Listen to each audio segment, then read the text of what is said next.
We chose the CSA farm model because we love the relationship part of CSA. We want to know who's eating our food, and just as important, if not more important, we want them to know who's growing their food. I get the opportunity to speak to a lot of groups in just even our local community of New Richmond. And if I talk to a group of adults and I say, how many of you grew up on a farm or had grandparents with a farm or an aunt and uncle with a farm, some farm that you connected with, easily 3/4 of the room will raise their hand. I go and ask that same question to a group of school kids and maybe one kid will raise their hand. We're losing an entire generation of people that do not have a connection to farmland or a connection to food. And I just think that we all have a need for that connection. And when it's missing, you might not know it's missing, but you know something's missing. And one way that we can do that is through the CSA model. We can not only bring people to the farm, but also through our newsletters share what's happening on the farm and giving them an opportunity to be a part of that. Not having a family to pass down a farm to me, I never thought that farming was something that I was going to be able to do. We went to this class from LSP called Farm Beginnings, and that class opened my eyes to a different world, which is this type of farming, with the community supporting us in what we do to allow for us a sense of profit from the get-go. And it was a low entry point. You need a rototiller and some hand tools and you can get going. So for us, the importance is really about community. It's really, as you'll start to see the rest of the evening, it's about bringing people together around something universal like food. You know, when you're trying to bring local food to the market, it is tricky. There's certainly no question about it. The catch is that it's fun and that it's really easy to get passionate about. So it doesn't seem as much work as maybe some other things do. The trick, frankly, for us has been the logistics, but after we kind of cracked that code, it was pretty easy to go to scale. Working with the lenses is the best.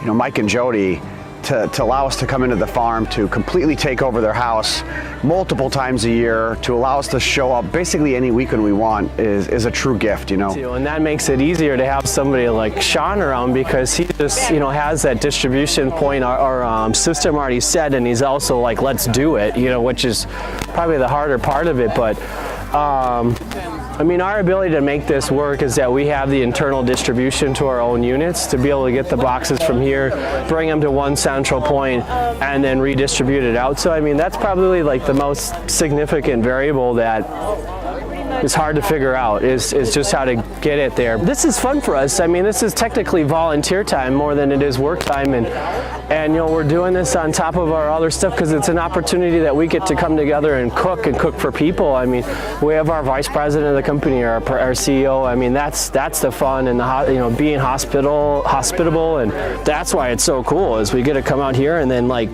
working with Mike and Jody is great because I mean, we throw out random ambitious ideas and they're like, yeah. And that's, you know, cool. I mean, it's just like the noble deal. When you have people that want to work with you, it makes it way more fun. And then coming up here on the weekends, we came up here last Saturday and Mike's got bacon made for us and he made us breakfast. So we basically had a family dinner. This goes to question one. We had a family dinner or breakfast and then wrote the menu for today. Actually, I think the best part of bringing the fresh and local foods into the school is that the kids can make a connection with the people that are actually from the farm and growing it, and can actually have a conversation about the planting, the harvesting, and then get the benefit of the taste by experiencing a particular product that we would put in our lunch menu. Knowing where it comes from now that I've done these farm dinners and I have gotten to meet the actual farmers and have had 2 dinners with them and breakfast and got to know the family and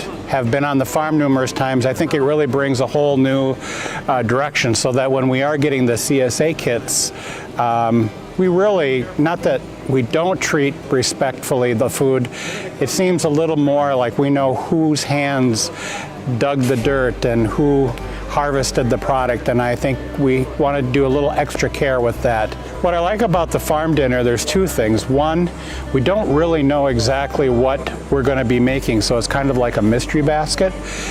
So we have an idea of what we would like to do. A week before, we come out and we actually see what is going to be available for the following week, and we come up with a menu like that, and that is just fantastic. I have never in the 30+ years had an opportunity to help create a menu and to cook just like that. So I think that's the most fun part for me. And again, just actually last spring we came out there and I picked the spinach that I used for my salad. So that was kind of fun too. I've never done anything like that before.